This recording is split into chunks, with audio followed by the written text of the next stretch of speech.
Hey, we're going to take a very brief look at the precise definition of a limit. I'll read it through quickly first, and then we'll go over what each of the pieces means. It says, suppose f is defined on an open interval containing a, except possibly at x equals a. Then the limit as x approaches a of f of x is equal to L, if and only if, for any epsilon greater than 0, there exists delta greater than 0, such that the absolute value of f of x minus L is less than epsilon, whenever x minus the absolute value of x minus a is less than delta, with x not equal to a. Well, I told you wouldn't like it, but it's not so bad. Let's take it apart piece by piece. First of all, an open interval containing a. What does it mean for an interval to be open? It just means that it doesn't contain the endpoints. So for example, here are some open intervals. 3 less than x less than 7. That's the open interval between 3 and 7. It doesn't include 3 and it doesn't include 7. Whatever our value of a is, it would have to include that to be an open interval containing a. It's worth emphasizing that the except possibly at x equals a means that the function doesn't have to be defined at a, at the place where you're taking the limit. So we've seen that before. The value of the limit is only dependent on the values near the point a, but not at the point a. The function might not even be defined at a. And then there's this if and only if. That basically says that it's definition. And then there's the for any epsilon greater than 0.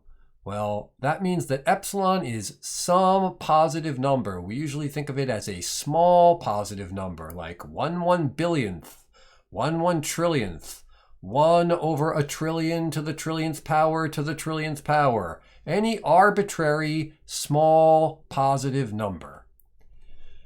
And then before we talk about the delta part, let's consider this part right here, the absolute value of f of x minus L less than epsilon. Well, the absolute value of some number minus some other number is the distance between those two numbers. And so that's saying that the distance between the function value and the limit value L has to be less than this arbitrarily small positive number epsilon. And the crux of the matter is that we can find some positive number delta such that that always happens, such that the function values are always within epsilon of the limit value L whenever the x values are within delta of the value a, of the point a, except not equal to a. So that was a lot to take in all at once. But that is the careful and precise definition of the limit. I'm not going to ask you to use it to compute anything. I'm not going to ask you to prove anything using that definition. I'm not going to ask you to memorize that definition.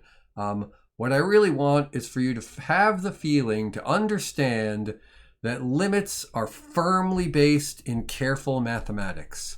In a second, I'll show you a graph that depicts what's really going on in that proof, so that you hopefully get a better understanding of it. But the whole point is to understand that it's not just a bunch of hand waving with, oh, it's close to this or approaches that or that kind of thing. Nope, it's precise mathematics. Calculus on absolutely firm footing. That's the idea.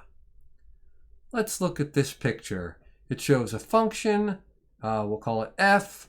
It shows some value a, and it shows some arbitrarily chosen small value epsilon. It's sort of unfortunate because they've put scales on the axes, and so epsilon is actually equal to 1 in this case, not small at all, but it could be 1/10000000th, and it would be the same picture with just different numbers there.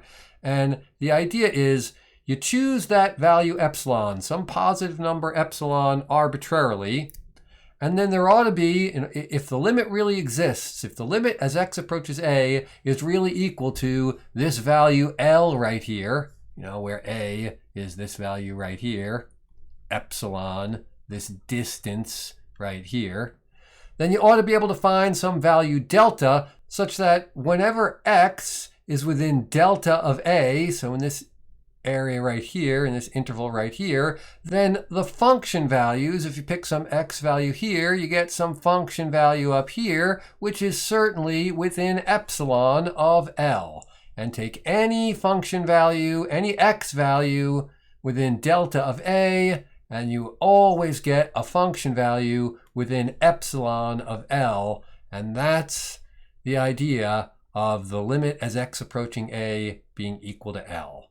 You pick the epsilon, I'll find a delta, so that for any x value within delta of A, the function values are always within epsilon of L. Then the limit exists. Okay, we could easily prove some of the very simple limit laws using that definition. I'm not going to take the time to do it.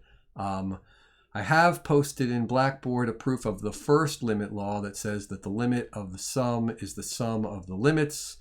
You may as well take a quick look at that. If you're a math major, you may as well take a long, hard look at that.